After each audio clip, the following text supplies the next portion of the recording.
આ એક એવી ઘટના છે જેણે આખી દુનિયાને હચમચાવી દીધી. એક એવું પગલું જેમાં યુનાઇટેડ સ્ટેટ્સે એક સાર્વભૌમ દેશના શાસક રાષ્ટ્રપતિને પકડી પાડ્યા. આના કારણે આંતરરાષ્ટ્રીય કાયદા અને દેશોના સંબંધો પર ગંભીર સવાલો ઊભા થયા છે. તારીખ હતી 3 જાન્યુઆરી 2026. જગ્યા હતી વેનેઝુએલાનું પાટનગર કારાકાસ. વહેલી સવારના લગભગ 2 વાગ્યા હતા જ્યારે આખું શહેર વિસ્ફોટોના અવાજથી ધણધણી ઉઠ્યું. આ એક એવી રાતની શરૂઆત હતી જે લેટિન અમેરિકાનો ઇતિહાસ હંમેશા માટે બદલી નાખવાની હતી. ઓપરેશનનું કોડનેમ હતું એબ્સોલ્યુટ રિઝોલ્વ. આ ઓપરેશનમાં અમેરિકાના ડેલ્ટા ફોર્સ અને સ્પેશિયલ ઓપરેશન્સ એવિએશન રેજિમેન્ટ જેવા ઉચ્ચ તાલીમ પામેલા દળોએ રાષ્ટ્રપતિ નિકોલસ માદુરો અને તેમના પત્ની સિલિયા ફ્લોરેસને તેમના જ ઘરમાંથી પકડી પાડ્યા.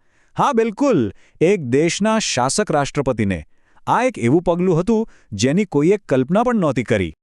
તો હવે સૌથી મોટો સવાલ એ થાય કે આખરે આ બધું થયું કેવી રીતે? કેવી રીતે એક મહાસત્તા બીજા દેશમાં જઈને તેના નેતાને પકડી શકે? ચાલો આખી વાતને શરૂઆતથી સમજીએ અને એ ઘટનાઓ પર નજર કરીએ જેના કારણે આ આક્રમક કાર્યવાહી થઈ. જુઓ, આ કોઈ રાતોરાત બનેલી ઘટના નહોતી. આના મૂળ ઘણા ઊંડા હતા. વાત શરૂ થાય છે 2020માં, જ્યારે અમેરિકાએ માદુરો પર નાર્કો ટેરરિઝમ એટલે કે નશીલા પદાર્થો અને આતંકવાદ ફેલાવવાનો ગંભીર આરોપ મૂક્યો. તણાવ ધીમે ધીમે વધતો ગયો. 2025ના અંત સુધીમાં અમેરિકાએ ઓપરેશન સધર્ન સ્પિયરના નામે કેરેબિયન સમુદ્રમાં મોટો સૈન્ય જમાવડો કરી દીધો. ડિસેમ્બર આવતા સુધીમાં તો વેનેઝુએલાની આર્થિક નસ સમાન એના ઓઇલ ટેન્કરોને રોકીને દરિયાઈ નાકાબંધી પણ શરૂ કરી દીધી. અને પછી 3 જાન્યુઆરીએ અંતિમ પગલું ભરવામાં આવ્યું. તો અમેરિકાએ દુનિયાને શું કારણ આપ્યું? એમણે મુખ્યત્વે 3 વાતો કહી.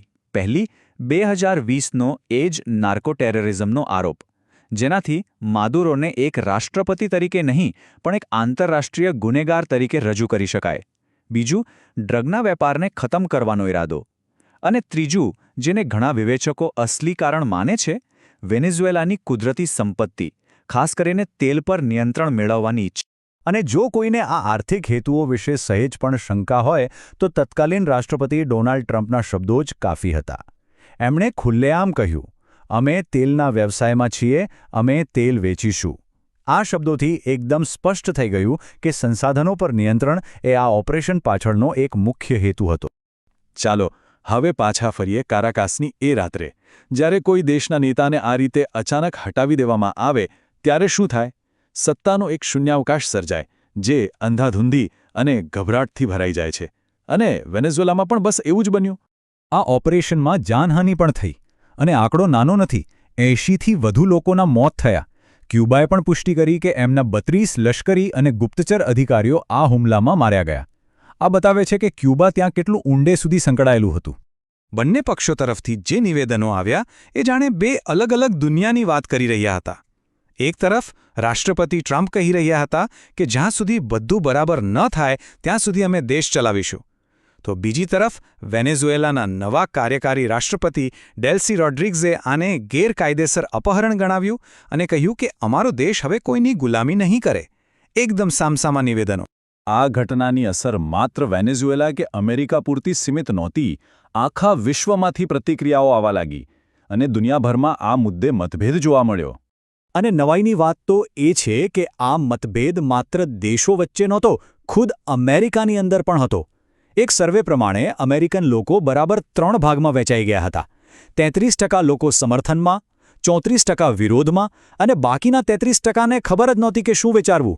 આ બતાવે છે કે દેશની અંદર પણ આ મુદ્દે કોઈ એકમત નહોતો. પણ વેનેઝુએલાના વિપક્ષ માટે તો આ એક ઉજવણીનો મોકો હતો.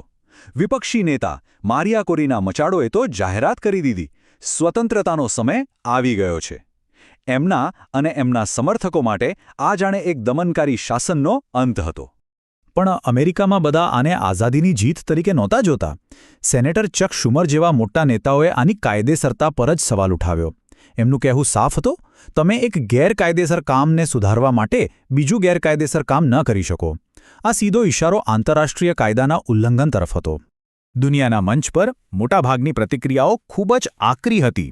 ચીન, રશિયા, ઈરાન જેવા દેશોએ આને સશસ્ત્ર હુમલો કહીને વખોડી કાઢ્યું. એટલું જ નહીં, સંયુક્ત રાષ્ટ્ર અને યુરોપિયન યુનિયન જેવી સંસ્થાઓએ પણ ચિંતા વ્યક્ત કરી. એમણે ચેતવણી આપી કે આ એક ખતરનાક દાખલો છે જે આખી આંતરરાષ્ટ્રીય વ્યવસ્થાને જોખમમાં મૂકી શકે છે.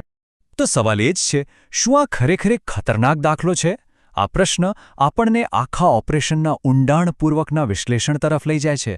ચાલો જોઈએ કે નિષ્ણાતો આના કાનૂની અને ઐતિહાસિક પાસાઓને કેવી રીતે જુએ છે. જીઓ, આંતરરાષ્ટ્રીય કાયદામાં એક ખૂબ જ મહત્વનો સિદ્ધાંત છે જેને આક્રમણનો ગુનો કહેવાય છે. એનો સીધો મતલબ એ છે કે કોઈ એક દેશ બીજા દેશની સાર્વભૌમત્વ પર હુમલો કરવા માટે સૈન્ય બળનો ઉપયોગ કરે. યુએન ચાર્ટર મુજબ આવું કરવું ગેરકાયદેસર છે, સિવાય કે બે પરિસ્થિતિ હોય. એક, આત્મરક્ષણ માટે, અથવા બીજું, યુએન સુરક્ષા પરિષદ એની મંજૂરી આપે.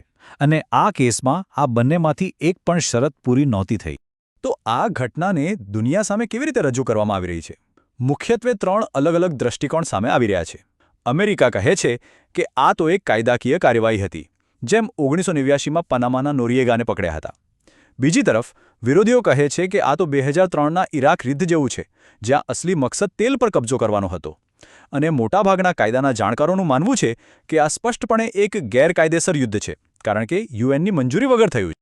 અને આ બધી ચર્ચા આપણને એ જ મૂળભૂત સવાલ પર લાવીને ઊભી રાખે છે. શું આ એક નાર્કો ટેરરિસ્ટ સામે ન્યાયનું કામ હતું, કે પછી તેલ અને સંપત્તિ માટે આંતરરાષ્ટ્રીય કાયદાને નેવે મૂકીને કરેલો એક હુમલો? આ એક એવો સવાલ છે જેના પર આખી દુનિયા વહેંચાયેલી છે, અને એનું જે પણ જવાબ હશે તે આવનારા સમયમાં આંતરરાષ્ટ્રીય સંબંધોની દિશા નક્કી કરશે.